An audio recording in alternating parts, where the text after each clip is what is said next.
Guys இன்னைக்கு நம்ம மூவியில் விருஷபா படத்தோடைய ரிவ்யூ தான் பார்க்க போகிறோம். இந்த படம் மலையாளத்தில் தேட்டர்ஸில் ரிலீஸ் ஆகிருக்கு. மோகன்லால் இந்த படத்தில் கதாநாயகனாக நடிச்சிருக்காரு. இந்த படம் ஒரு அதிரடி ஆக்ஷன் மூவியாக மலையாளத்தில் வெளிவந்திருக்கு. இப்போ இந்த படத்துடைய கதையை பார்த்துடலாம். படத்துடைய ஹீரோ மோகன்லால் ஒரு நாட்டுடைய அரசனாக இருப்பார். அவருடைய நாட்டுடைய குலதெய்வமான சிவலிங்கத்தை பாதுகாத்துட்டு வருவார். இந்த சிவலிங்கத்தை கொள்ளையடிக்கிறதுக்காக கொள்ளையர் கூட்டம் வருவாங்க. அவங்கள எதிர்த்து மோகன்லால் சண்டை போடுவார். அந்த சண்டையில் வில்லு ஒன்று விடுவார். வில்லுலேருந்து புறப்பட்ட அம்பு வில்லன் மேலே பாயாமல் பக்கத்தில் இருக்கிற சின்ன குழந்தை மேலே பற்றும். உடனே அந்த குழந்தை இறந்துடும்.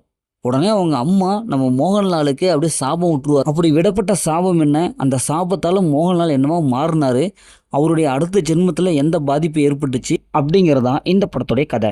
இந்த படத்துடைய பாசிட்டிவ் பார்த்தாவே மோகன்லால் அவங்களுடைய கேரக்டர் தான் நல்லா எழுதி எடுத்திருக்காங்க. அவங்களுடைய ஆக்டிவ் பர்ஃபார்மன்ஸ் சூப்பராக இருக்குது.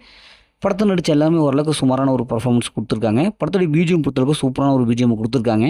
அதேமாதிரி படத்துடைய அந்த விஷுவல் எஃபெக்ட்லாம் ஓரளவுக்கு நல்லாவே இருக்குது. இந்த படத்துடைய ஸ்க்ரீன் பிளே பொறுத்தளவுக்கு ஃபஸ்ட் ஹாஃப்லாம் நல்லாவே இருக்குது. ஒரு இன்ட்ரெஸ்ட்டான ஒரு கதையை கொடுத்து இந்த படத்துடைய மைனஸ்ன்னு பார்த்தாவே மோகன்லால் தவிர்த்து மற்ற கேரக்டர் எதுவுமே அந்தளவுக்கு சிறப்பாக இல்லை. தெலுங்கு ஸ்டைல் எடுத்துட்டாங்க. இது ஒரு மலையாள படமா அப்படிங்கிறது கேள்விக்குறியாக இருக்குது. ஏன்னா தெலுங்கில் தான் இது மாதிரி அப்படி இப்படின்ட்டு இருக்கும். சீன்ஸ் மேக்கிங் ரொம்ப படுப்புவராக இருக்குது. ஏன்னா அடுத்தடுத்து என்ன நடக்குது அப்படின்ட்டு ஃபாஸ்ட்டாக போகுது, புரியவே இல்லை. அதே மாதிரி எமோஷனல் ஈஸியாக கனெக்ட் ஆகவே இல்லை. இந்த படத்தில் ஒரு எமோஷனல் ஃபீல் குட்டாக வரும் கடைசியில், அதெல்லாம் பஞ்சு டைலாக்லாம் வச்சு ஒரு மாதிரி பண்ணி விட்டுட்டாங்க. குறிப்பாக சொல்லப்போனால் பாலையா படம் பார்க்குற மாதிரி இருக்கு. என்னையா அது, மோகன்லால் படத்தில் பாலையா படத்தோடைய ஸ்க்ரீன் பிளேவை கொண்டு வந்து விட்டாங்க. இந்த படத்தில் மோகன்லாலோடைய ஃபைட்டை தவிர மற்ற எந்த சீன்ஸுமே அந்தளவுக்கு இல்லை, கிரென்ச்சாக இருக்குது.